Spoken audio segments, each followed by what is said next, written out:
It's a Wonderful Life, the Christmas classic, otherwise known as An angel made me disappear. My mommy doesn't know my name. That is so true. Not at all. In this live stream, we'll review the first movie of our Christmas week marathon, in which we try to put Christ back into Christmas, which is going to be fun for some of these movies because it's a little more difficult. This morning's movie is going to be easier. It's, I've already said this is very easy. This one, it has so much, we're not going to be able to cover it all. So the movie selection this week is based on a viewer poll. It's based on your selection. We put it out there, and you guys chose these movies. And somebody might say, but I didn't choose this one. I chose The Muppet Christmas Carol, and I don't see it on your list. Well, it's because you haven't gathered enough friends and family to go vote for the Muppet Christmas Carol. So I do admit that is a pretty epic one, though. It is a good one. It's And very good one. if we do this again next year, we'll hit the ones that we didn't hit this year. So take comfort in the fact that these are now off the list, but there are some really good ones this week that we're going to be hitting anyway. Well, let me show you some of the movies that are coming up. Yesterday we covered Why Then? Why was the birth of Christ in the first century? Why did it happen then? Why did God choose that particular moment for the incarnation, for him to intersect history? Then today we have It's a Wonderful Life. What would life be without you? And then tomorrow, I believe it's tomorrow. Yep. I'm pretty sure it's New, old. Yes, we're gonna compare compare some of the Grinches and see, what are your thoughts? What do you guys like the best? There's three of them, three major movies that came out, or cartoons that have depicted this character. Which was the best? Which stands out in your mind?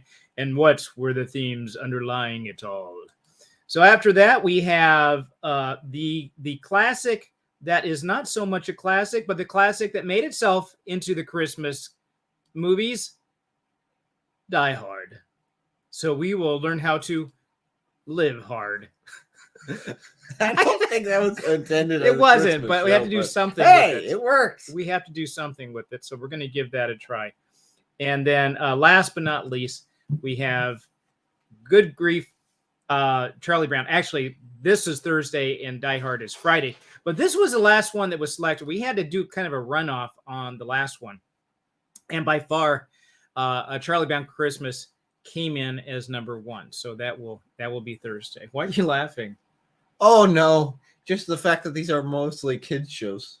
Well, yeah, a lot of these Christmas shows. You said the one we're doing right now is about middle grade. Yeah. And then you've got Die Hard is the only, like adult. Yeah, it has to be for the violence oriented film. The rest are like kiddies. Right. Well, they're all good. They're all good. So we're going to be looking at It's a Wonderful Life this morning, and I want to go over a couple of things first. We're not going to do a rating on this. I mean, this movie has been out for such a long time, and it has become a staple. We're going to find out why it became a staple in the Christmas season celebration of watching all these movies. It started out as a dream.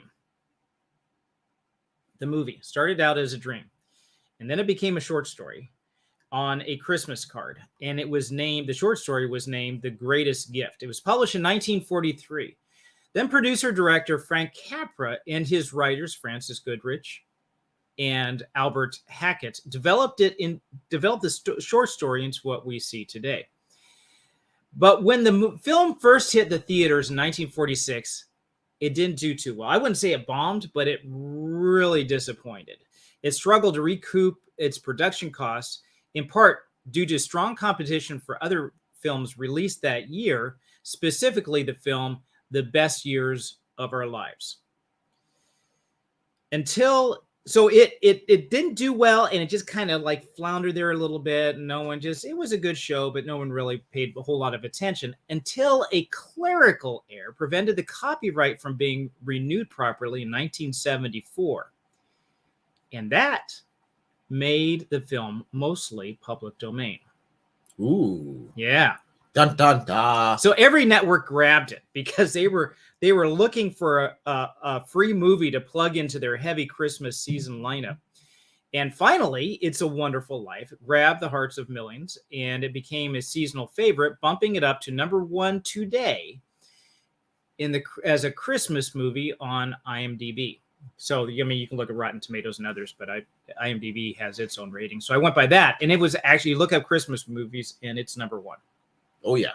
Pretty solid in a lot of different ones. Because I did some other research on it, and a lot of other websites have it #1. Yeah. So you see that in other places as well? Oh, yeah. Not just, firm. Okay. Yeah, it is up there, and it did come up high in our rank voting for viewers, too. It wasn't the highest. The not a Christmas movie, Die Hard was the highest rated movie. So I think that makes it a Christmas movie by popular opinion. And I think it's only because it happened during Christmas. But and even in this movie, it wasn't necessarily supposed to be a Christmas movie. It was more that it happened during Christmas. So that bumped it into that season too. So these kind of seasonal things. And that was one of the hardships that we had, looking at, well, we want to do something seasonal with Christmas and talk about this, but there's not a whole lot of sci-fi Christmas movies out there. And we're thinking about, what about episodes for sci-fi series that maybe, is there a Star Trek Christmas special? No, there's Doctor Who, I think, had a Christmas special, and there's a couple of others that are out there, but those are kind of hard to find. So we went for the straight out Christmas movies, or what people consider Christmas movies. We're going to look at unveiling the Christian themes and symbols in here, which isn't very hard because they're staring you right in the face.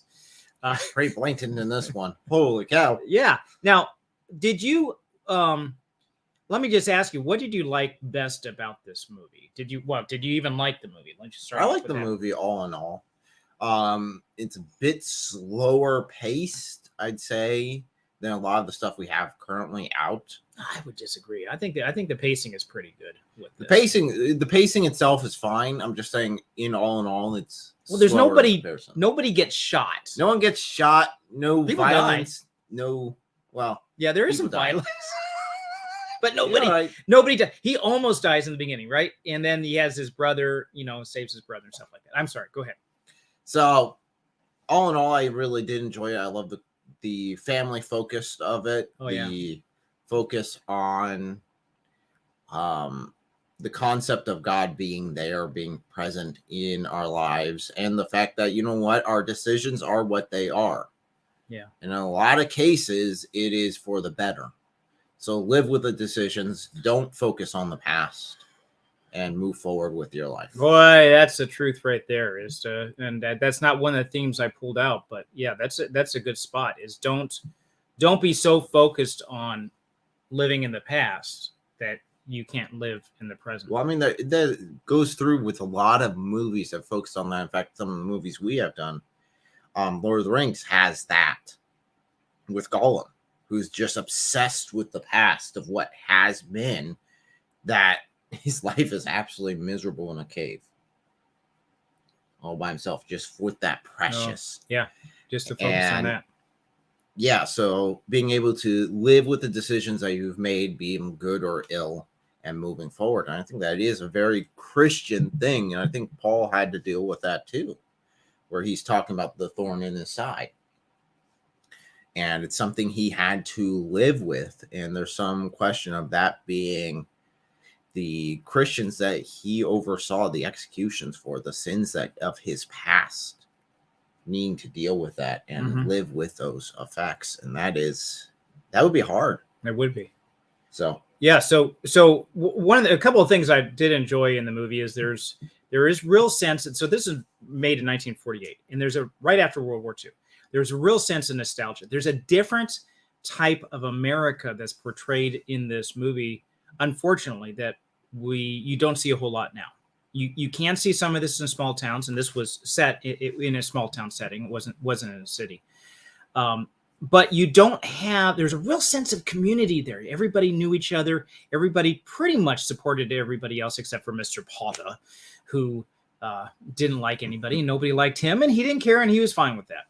But I love the sense of nostalgia there. The main actor, Jimmy Stewart, who plays George Bailey in the movie, reminds me so much of my maternal grandfather. Just even the way he dressed, the way he presented himself, and a lot of how he looked and everything was a lot like my grandfather, and I had a lot of respect for that. So seeing these type of older movies like this, personally it's enjoyable. I don't know if that aspect is enjoyable for you guys as well. I'm going to put up a couple of comments here. Just real quick on that while you're looking for those comments. Yeah, I agree.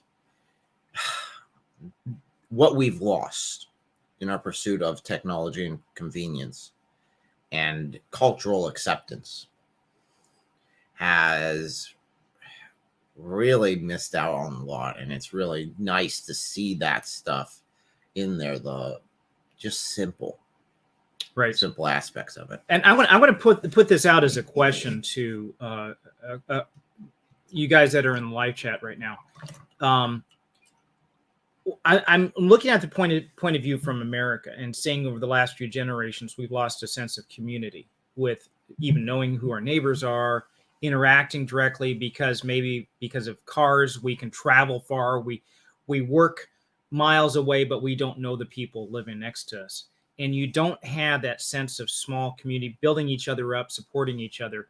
Is that something that's just for us, or because I know that we got a couple of people. I know that in the chat right now we have at least 3 different nations that are being represented. We have Australia. I see Sam's out there. We have Threatened Sanity. We got Greece and Damian. I think. Is school. We got Sam Rogers. Well, no. I'm thinking. Okay, Damian Kuzmic is. I know it's Eastern Europe, but I don't know exactly. I don't remember exactly where that is. But if you guys could chime in and on the chat a little bit and let us know. Canada. That's right. His goal's Canada. Yeah, that's very foreign. So very far away. Very far away. I'm sure that's yeah, but seriously, let us know if you guys have seen in your cultures that there has been a loss of in France here too. Look at that. If you have seen a loss of community that maybe a few generations ago, people were tighter together. So I've lost it. The chat's going so fast now. I don't see where my thing was here.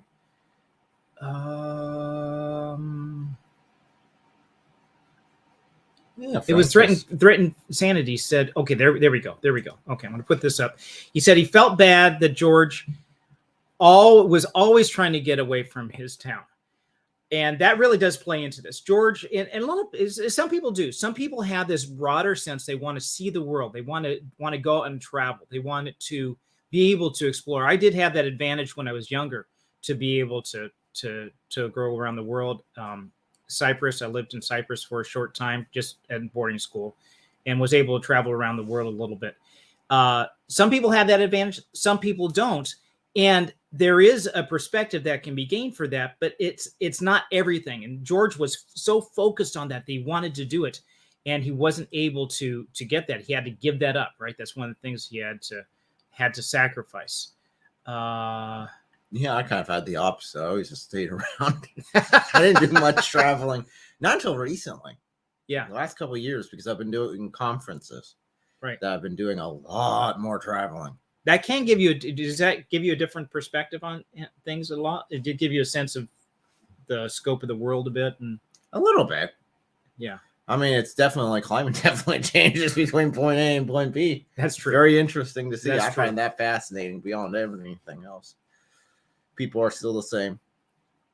London Stan? London Stan. Yep. London Stan. Where is that?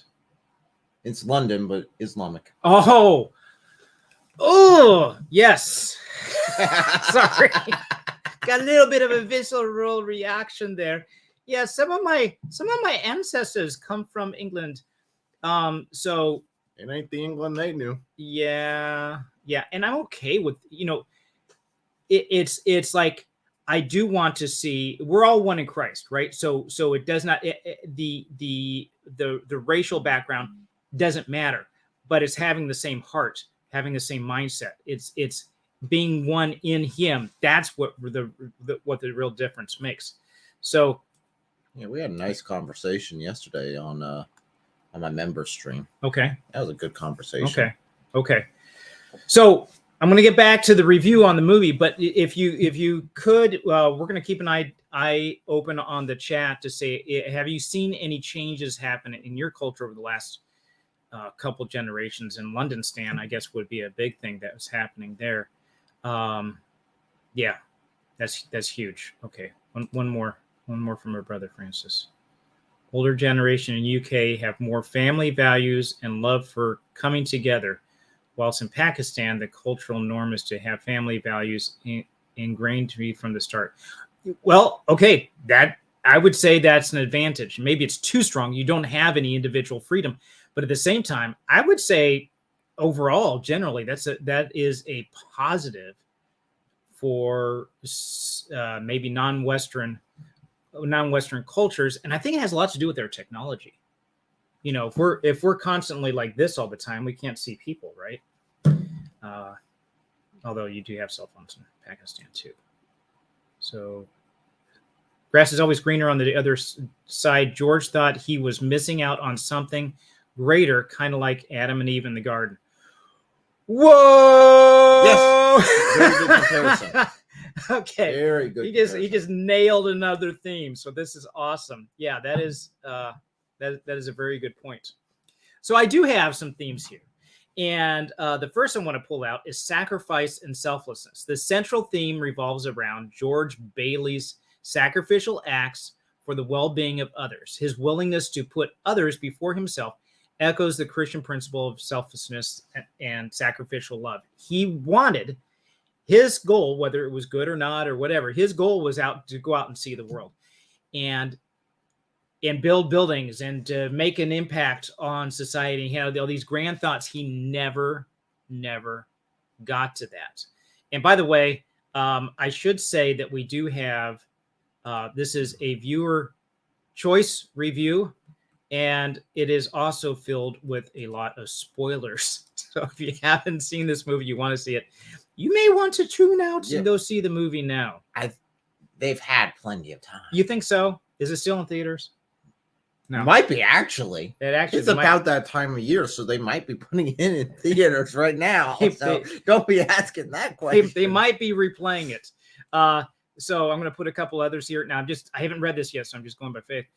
Amen, brother. The technology has dumbed us down and made us antisocial. Bring back community and fellowship. Yeah, seriously. It really is the backbone of Christianity in a lot of ways, is the community. It is. It's all about the church, right? Well, it isn't all about the church, but the church is, you know, why did God create us to begin with? He wanted an eternal companion for himself, a bride of Christ. And we have a place, even though we were made a little lower than the angels, we are crowned with glory and honor and put above them. We don't see that now, but we see Jesus, who was made a little lower than angels and crowned with glory and honor because he suffered death, so that by the grace of God, he may taste death for everyone. We are at this lower position, but soon we will be above. And a lot of that, it's just like communion. You know, communion, you have that fellowship, you have that togetherness. So I do want to share, there is a video clip here I have, and this had to do with the sacrifice and selfishness, but at the same time, you see that sense of community that we talked about here. And I will thank you very much. You need to remember, it's all about relationships. That is the main thrust of the gospel. Right. Our relationship with him, our relationship with other. What are the greatest commandments? Love your Lord your God with all your heart, soul, mind, and strength, and love your neighbor as yourself. Yep. Those two things everything else comes out of that. Love is the language of the kingdom. So here's a clip from the movie. One of the most crucial points. And that is not the one I wanted to show. So we will pause that and go back to, is he not in order? Dun, dun, dun. Yeah. I think this is together, okay. though. We've got to have faith in each other. But my husband hasn't worked in over a year, and I need money. How am I going to live until the bank opens? I got doctor bills to pay. I need cash. I can't keep my kids on faith. I've got to have... How much do you need? Hey! I got $2,000. Here's $2,000. This was their honeymoon money. They're giving this up for everybody else. $242. No, Tom, just enough to tide you over until the bank. I'll take $242. So he had this opportunity yet again to go out. They're going to do their honeymoon. They're going to see the world together, not just him, but now his wife. They just got married, and there's a bank run, and so they have to give up everything they have for them. And you do see this community again pulling together. Sacrifice and selfishness, number one. Number two, redemption and second chances. George experiences a moment of crisis, and he contemplates suicide. And the intervention of the angel Clarence, his guardian angel, provides him with a second chance, illustrating the Christian concept of redemption and transformation, transformative power in divine intervention. So, okay, so their concept of angels isn't right. You know, you don't die and then you eventually get your wings and become, this angel second class and all that kind of stuff. That's not how it works. Angels are an entirely different species created separately from human beings. However, the idea of divine intervention where he prayed and then God intervened with him. And here is the clip for that. Rewind. I had to act quickly. That's why I jumped in. I knew if I were drowning, you'd try to save me. You see, you did. And that's how I saved you. Very funny. Your lip's bleeding, George. Yeah. No one. Your prayer. That's why I was sent down here. How'd you know my name? Oh, I know all about you. So you had... No, I know all about it. Yeah, he just watched some reruns, so he knows all about him. And the idea of God is intimately involved in our lives. And if we had any chance to see, just to pull back and see how he has been working in each of our lives individually, I think we'd all be a little shocked, surprised, and I don't know. Is there any times in your own lives where you do get a glimpse of that? Sometimes God allows us to get a glimpse to look back and to say, wow, I walking alone there. I had somebody with me during that whole time. Is there, I'm looking at the responses we had. I have never seen this movie. Oh, Sam. Go watch the movie, man. It's a good. There's not gonna be too many spoilers. Stick around with us, but yeah, it is. I think it's worthwhile. There is. I was talking to somebody earlier. There was some concern about the whole question of suicide was in there. There's some rough scenes. Kid gets slapped around. He actually, in the scene where the kid gets slapped around, he actually does get hit and starts bleeding, and that's in the movie. Oops. That's where the pharmacist goes after. It's younger George when the pharmacist goes after him. So I'll put this up here. Good note on realism, I guess. Yeah. Wife proposed the honeymoon money. Wife built the destroyed house. Wife gathered the community together at the end. Yeah, she is kind of the unsung hero in this. He's a bit of George is a bit of a jerk a few times in this. Okay, so he's got a lot of stress and he breaks at a couple points in here. And one is where he wants to end it all. And it's so stupid. So here's a comment about suicide is you see all the people that you would hurt in that situation. Suicide is one of the most selfish things you could possibly do. And she really does come through. I think she's a beautiful, wonderful wife. I mean, she's a model for that. Probably more of a model for that than he is as a husband. Because it's like, George, you're an idiot. Stop doing that. She's too good for you. Tell me all the spoilers. Tell me all the spoilers. All right, there's a list.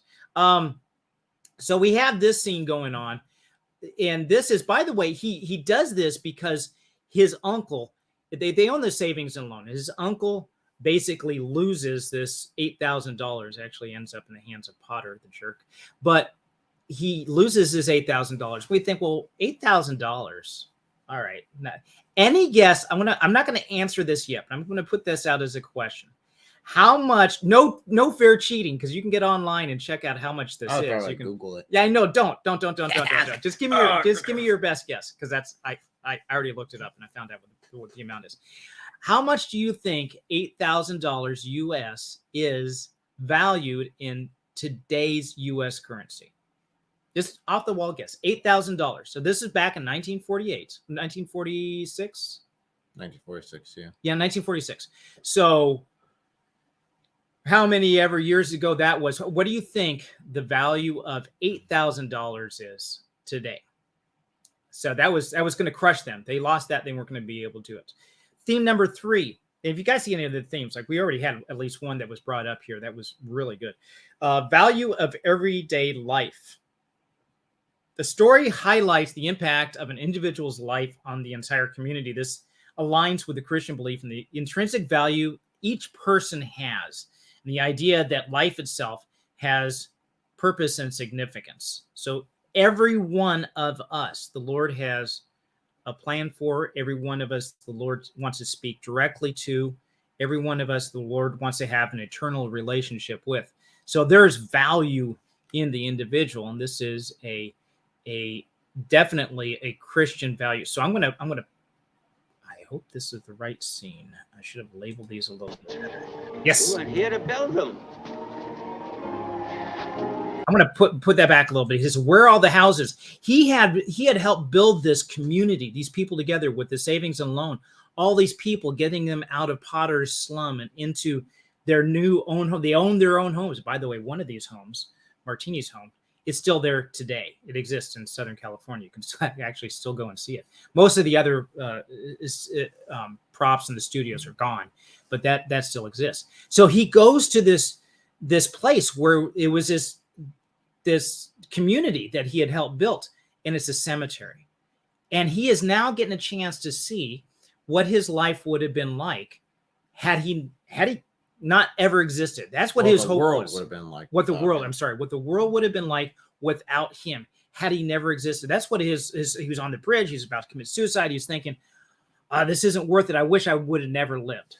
And God is, through the help of this angel Clarence, is allowing him to see what his life would have been like without him. Where are the houses? We weren't here to build them.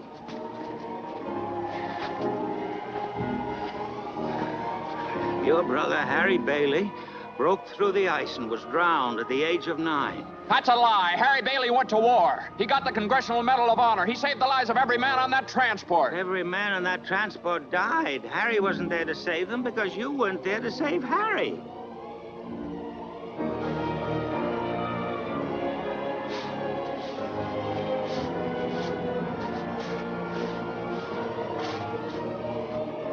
You see, George, you really had a wonderful life.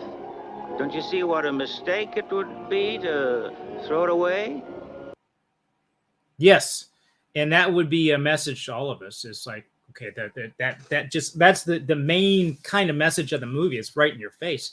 But the value of everyday life, even the small things that you do, positive things you do, can have a tremendous impact. He saved his brother earlier when he had fallen into the ice, lost hearing in one ear because of it.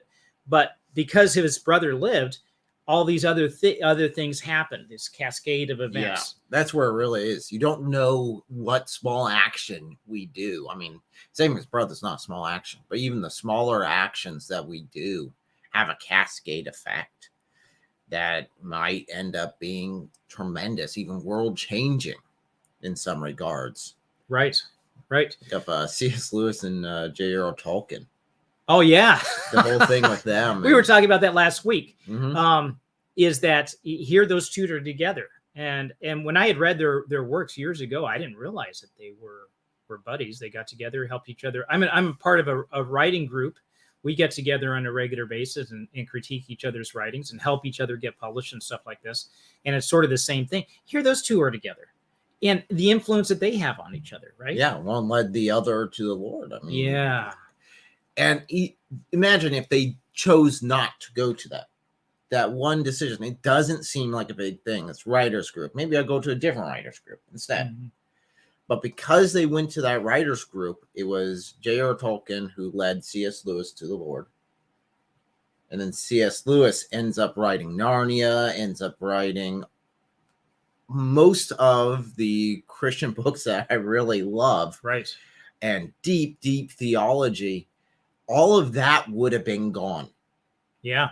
If they would not have and this is chosen a to simple attend. thing. You wouldn't have thought that something small like that would have made a difference. But there are tremendous changes that every one of us, even if we think about how insignificant we might be, it's just nothing. But it does make a difference, a huge difference. So I'm going to put up a couple more comments here.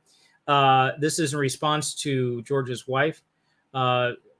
Equals Lord of the Rings Sam. Yeah, everybody loves Sam. He was the favorite Hobbit. Frodo was a far second. I mean, Oh yeah. And here we are. Oh gosh, I have her name on the tip of my tongue. But George's wife, she, we would all love to have a companion and a friend like her with her level of support. Adam gave a guess at $200,000.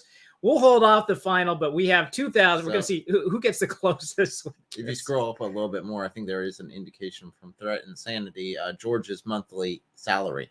Oh, okay. That Right gives a hint to the amount. So that is monthly income and he's living comfortably. He was on the higher end. 175. Is that right? $175. $175. Yeah. Per month. And he's Okay. living comfortably. What is the name of that film movie? This is It's a Wonderful Life, if you're referring to the one that we're currently watching. Highly now. recommend it. It is Yeah. fantastic. And you should It's be old able black and to- white. 1,000 spins off. It's available. I saw it again on Amazon. It's available on Amazon, and I'm not sure around the world, what other kind of formats or what other streaming services or whatever that you can use for If you it. Google it, they normally tell you where you can find it. Yeah, But it's definitely worth it. it is. I'd say it's enjoyable. Another one here. Interesting that Capra, who was the director of the movie, not the writer, but the producer and director, Frank Capra, was a socialist. He correctly points out the greed of Potter as an evil, but socialists fail to recognize that socialism does nothing to fix the greed in the human hearts of man. Yes. And what is that phrase? Communism has never worked only because we didn't try pure communism, and you can try it over and over and over and over again, and it just continues to fail because people are eternally corrupt. I think that's where it comes from. The concept of socialism or communism all goes off of if humanity is inherently corrupt or inherently perfect. And those would work if humanity was not a fallen race. Right. And we are all working for everyone else's good and we could all be trusted. Right.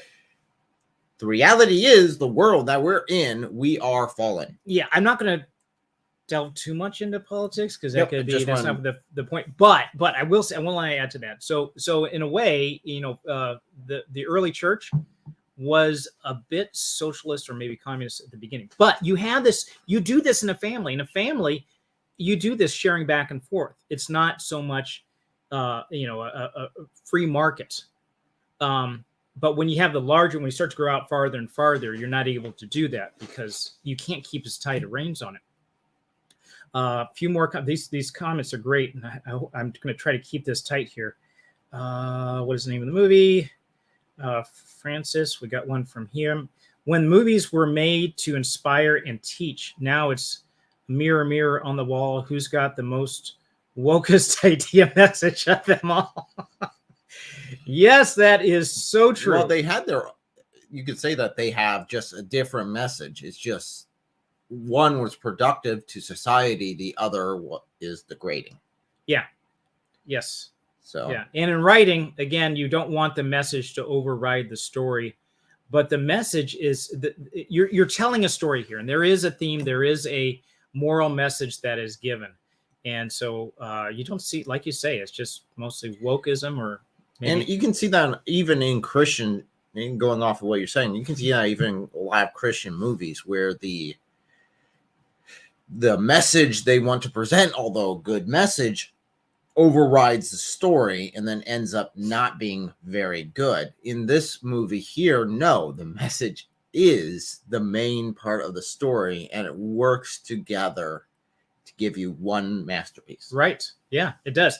So we have this other comment from Sam Rogers. Have you ever read Out of the Sealant Planet? You mean back there? No, Paralander and That Hideous Strength. Oh, but, you don't have? No, I Out of don't. Silent No, I don't. Planet? Yeah, all three of and them? so it was a great one, and then Paralander is probably one of my favorites. I prefer Out of Silent Planet. Do you really? Yes, I like that one more. Okay. I was tempted to say That Hideous Strength was my favorite. We did do That's a a review tough one. together on the whole space trilogy, and I'm thinking I'm really tempted to Should still be there. rehash that. It's on his channel. Oh yeah, we can definitely revisit that. Oh my goodness, It's on his channel. It was a good one. Those are and we can do it excellent here books. too, because it's okay. Because In fact, that's one of the things I was talking to Francis yesterday on. Is anything from C.S. Lewis is basically treasure. In fact, even with this, going with This Wonderful Life, sort of looking at the opposite side of it would be the Screwtape Letters. So you have the angel side of it in It's a Wonderful Life, and then the Screwtape Letters would be from the demonic side.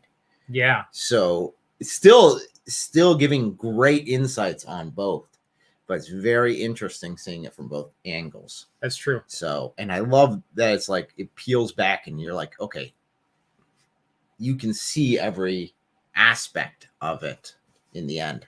It's cool. We have this one from Adam. Makes me wonder if there's any small actions. Dun dun dun. Not really. In the grand scheme of things, every action. Yeah. And that's one of the reasons why we're called to make sure that in everything that we do, we uphold and try to be Christ-like in every small thing, even if it's just you going to work, you coming home, how you treat your family, how you treat people at work. All of these things, we're called to be Christ-like. Mm-hmm. You never know when that small thing can make a difference. I mean, who was it who helped lead? Oh my gosh, that great evangelist! Now I'm just it slipped my mind. Anyway, you could do something small that not even realize it. Also, there's a negative side there too. You can do something that terribly destroys someone's life and not really intending to. So, walks circumspectly in the Lord. George's friend in the movie was also a capitalist. At the end of the movie, he sent $25,000 though. I wonder who you're talking about here. I know that we're going to see a scene here in a bit at the end where they do all participate and chip in. That was part of it, and I tend to like the. There can be some negative things about capitalism. You also just free market. Just think of free market, free exchange of goods. And someone could say that, oh, that's socialism. They're all pulling together in order to no, that's just being willing to help out each other. That's right. You making the decision yourself, not the government making that decision for you. That's a huge difference. Are you the willing participant? Humility but boasting. Okay, so all right, we have another guess on the amount here, and put this up. 50. Sherry says, Wow, hey Sherry. 50. You familiar with her? Yeah, seen her before. Okay. Oh, yeah, I've seen her before in here. Yes. I didn't know if on your channel she was. Then Sam Rogers, 50K. So we have 50K and 200K. Sam says, sorry, I'm using voice chat. You're good. Don't worry about that it. works. That works.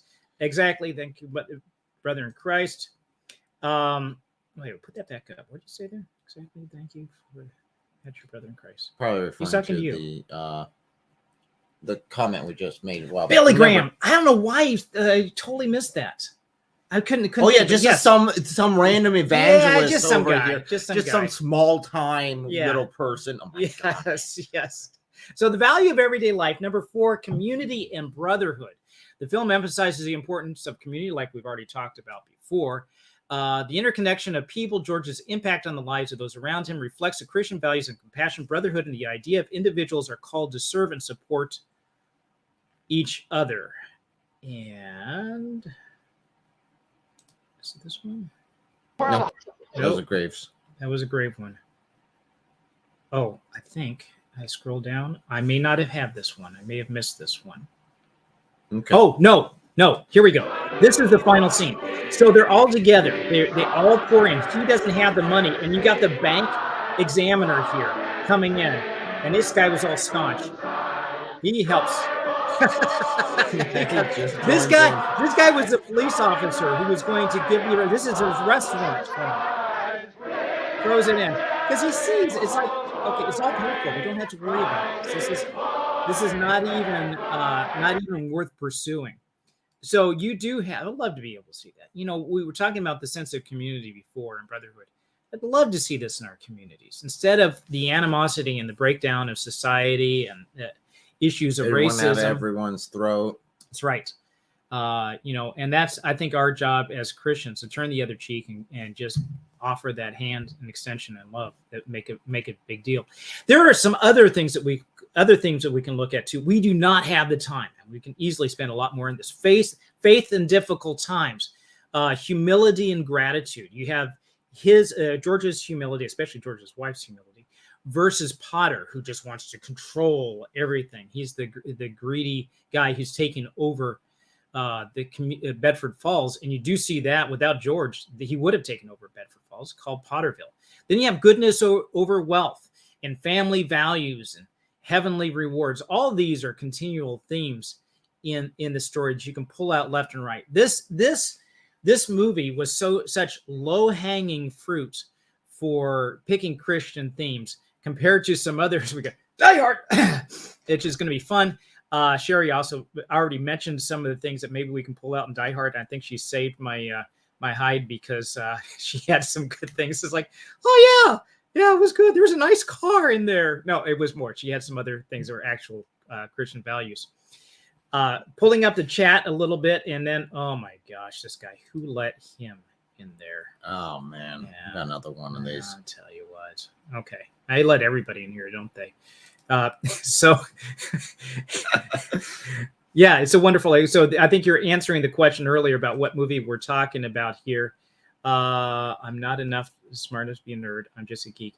Yeah, we'll probably do a movie, a live stream on the hierarchy of nerddom and geekdom, and talk about who is actually the challenge, and maybe we'll have a face-off. Actually, that sounds like it'd be kind of fun to do. So, cultural impact. It's a Wonderful Life. It left a lasting impact on popular culture, and its influence can be seen in various movies and TV shows. Here are a few instances where scenes or themes from It's a Wonderful Life have been borrowed or referenced. And you can probably think of a couple that you've seen too. The Twilight Zone has a couple of episodes based on this. The Gremlins in 1984, I believe it was in the background of the movie. They were playing that on the TV at the time. The Family Guy, L.A. Story, 1991. The Fresh Prince of Bel-Air TV series. Scrubs, another TV series. Bruce Almighty, 2003. Now, this is the scene where, so in It's a Wonderful Life, George asks his future wife, says, "What do you want? Do you want the moon? Just say the word, and I'll throw a lasso around it, pull it down for you." And you do see this. Remember this? That Bruce goes Almighty? everywhere. That one scene about lassoing the moon. That's in a lot of different places. Right. But yeah, in Bruce Almighty, yes. Yeah, where he does that now. And then what happened when he lassoed the moon? You see the next day, there's all these news reports of all these things that are consequences for just wishing he physically pulled the moon closer they to have the earth. tidal problems and there's earthquakes and stuff. So he did that. Oh boy. Yeah, you also have, so there's Star Trek Deep Space Nine, which we did a review on. DS9, yep. They had an episode titled The Visitor, which features a character experiencing nonlinear existence. And the storyline has been compared to the themes in It's a Wonderful Life. So that's another one. And finally, and there's probably others here too, but finally, Back to the Future, 1985. That's actually, this is Back to the Future too. Where Marty ends up going to his mother. He says, where's Dad? Where's Dad? He's in the future. He's basically in Pottersville. He's in Hell Valley, right? Where the future has changed. And his mom, everything's different. And he finally finds his mom, and she's married to the bad guy, to Griff. It's this, Mom, what's happened? I don't understand. Where's Dad?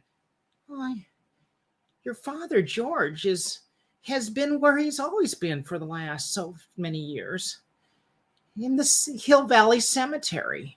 So then he goes out and looks for him there in the cemetery. Does this look familiar? Yes. To the other scene that we saw.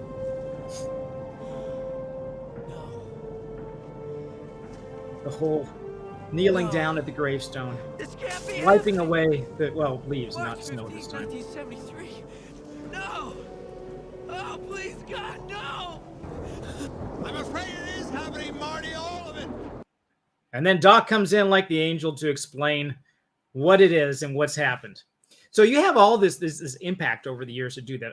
I want to talk a little bit before we wrap this up about a couple of the actors in here. You have Jimmy Stewart, and he has a film bio that has lasted. This guy was in a lot of films. You may have recognized him and others that you've seen. Of course, these are all older. I'm going to put up his film bio here. So he starred in over 80 films, and these are some of the highlights he has. Mr. Smith Goes to Washington, where he's a naive, idealistic young man appointed to the U.S. Senate in a classical political drama, and directed by the same guy, Frank Capra. Destiny Rides Again, The Philadelphia Story, Wonderful Life, Winchester 37, Harvey. This is all like 1950s, and he's got this invisible 6'3" rabbit that only he can see, named Harvey. Rear Window, Vertigo, Anatomy of Murder, The Man Who Shot Liberty Vance. But there's something else that you can see in here, and I don't know if this is going to be too small for you, but all this green stuff in here, in between these different movies. Here's It's a Wonderful Life right here. What's this big section in here? Well, Jimmy Stewart also was served in the military in World War II, and he joined the the United States Army, the Army Air Corps at the time. There wasn't an Air Force. And he started off as a pilot and then became a bomber pilot and did several sorties over Europe, doing bomber runs. So, and then he got several awards. He had received military decorations in service, including Distinguished Flying Cross, Oak Leaf Cluster, and the American Medal. So he's decorated. And if you see, he worked up to a brigadier general in 1959. He was actually a general. Oh boy! Yeah, Wow. can believe it or not. And then he eventually retired later after his service. So he had an outstanding service. Now he was in the reserves during this time. After he had active service, he was in the reserves. But you can see where he's being decorated. This is him there, and as a brigadier general later on. So World War II as a bomber. Yes, bomber pilot. Okay, so he was the pilot. Yes. I better say, if he's the gunner, man, that was a scary job. Yeah, no. Because you had the bubble on the bottom. Right. And if you didn't have that positioned quite right, because you had to get it just in the right position in order to get out, a lot of those guys died because they just couldn't get out once their plane was hit, if the motors weren't working. Right. Or worse, you had to do an emergency landing. Yeah, it was. And and he gets squashed. Oof. Yeah, So not good. those were rough situations. Rough situations. And in this movie, it was after that we see him portrayed in It's a Wonderful Life. That was the first movie he had done after his service in World War II. So there's also, besides Jimmy Stewart, he had Donna Reed, and she was the actress who played Mary Hatch. Mary was her name. I kept forgetting his wife's name. And she was another Jesus sort of. Yeah, I should remember that, right? You should remember that. She was an Academy Award-winning actress. She also had a successful career in film and television. In addition to It's a Wonderful Life, she played in other roles like From Here to Eternity, Picture of Dorian Gray, and many others. So she also, both of those two were very good. And they both look back on this and they said this is one of their favorite pictures that they had done. Filming locations. I want to say one thing about filming locations, and that is that this several locations were used during the filming of the movie, but the RKO Encino Ranch at Balboa Boulevard and Burbank Boulevard in Encino, Los Angeles, California, served as a main location where the set was built, and they had, you can see it right here. They had this. It was several acres, and they had built the land for Bedford Falls. which ironically, I looked up to see where that was. It was only 15 minutes away from where I used to live in Southern California, in the San Fernando Valley. I had no idea I grew up just outside of Bedford Falls. I never saw George. You know, I never heard anything about a savings and loan either. So we do have coming up next. But before we do that, I want to go back and check to see if there's any last guesses on the amount. Because we did say what the amount was. Seeing anything. No, I see the 200,000 and the 50,000. So we have 50 here, and by Sherry, and I think we had Adam said 200,000. I'd say 1.2. 1.2 what? 1.2 mil. 1.2 million. Okay, that's your guess. Any last guesses? Because I'm gonna put this up here right now. I'm gonna give it like the count of 4. Delay in the live 1, chat. 2. What's that? There's a delay in the live chat. There is a delay. They won't hear us until after you already put it up. Well, you guys have had your Or chance. like. I can only wait so long. Dun, dun, dun. So the actual amount for the $8,000 translates to, holding off for any last second chats here. Nope. Translates to 136,467. Oh, so Adam, Adam was very close. you came the closest. Yeah, I'm I counting just 50,000. gave a wild That guess. if we don't count you as going over as being negative, like on the Price is Right, you are the closest, Adam. It was $136,000. So losing that would be the best. You got what? New comments. New comments. Back to the Future. What part? Which sequence is that from part 1? I believe it's part 2. It's part 2. Back to the Future 2, and it's, I would say maybe about a third of the way the movie through is when he does the scene there. Yes, congratulations, Adam. And Sherry, you came in number 2. You also came in last because there's only 2 people, but it was a good guess. Hey, I guessed too, and I was way off. Oh, that's true. I was That's way, true. way Yeah, off. you So were guys better, did better Sherry. than You me. were better than your brother in Christ over here. So you beat the pants off of him. Okay, so we do have coming up tomorrow. We're going to be looking at The Grinch. Old versus new. Yeah, And is my son's favorite movie. is that really? No, No? he hates it. He hates it? Why? hates Is he it. scary? It's too scary. Oh, wow. I never thought of that. The the part of the song where it's talking about the termites in your teeth bug the snot out of the kid. Oh, I bet. He's always afraid of not getting his teeth brushed now. I'm going to get termite in my teeth, bugs in my teeth, just like the Grinch. I'm like, that's not what we're talking about. No. But no. it's in his head that's what it is. So Okay. Well, again, thank you all for your participation. It's been great. I love the challenge to see who can come closest on the final numbers. And hopefully you were able to pull out some more Christian themes in this. We're going to have a real challenge coming up this Friday with Die Hard. But before that, we got The Grinch. And I think there's some low-hanging fruit there. But we might be able to pull out some more in addition to that. And one last comment before we close it up. Adam, I'm surprised he wasn't U.S. president. You know what? he could have ran for him. He could have been. He could have And been. I think I would have. It would have been before my time, but I think I might have voted for him. You're talking about Jimmy Stewart and his running for office then. All right. So again, thank you all, and we will see you tomorrow, hopefully for The Grinch.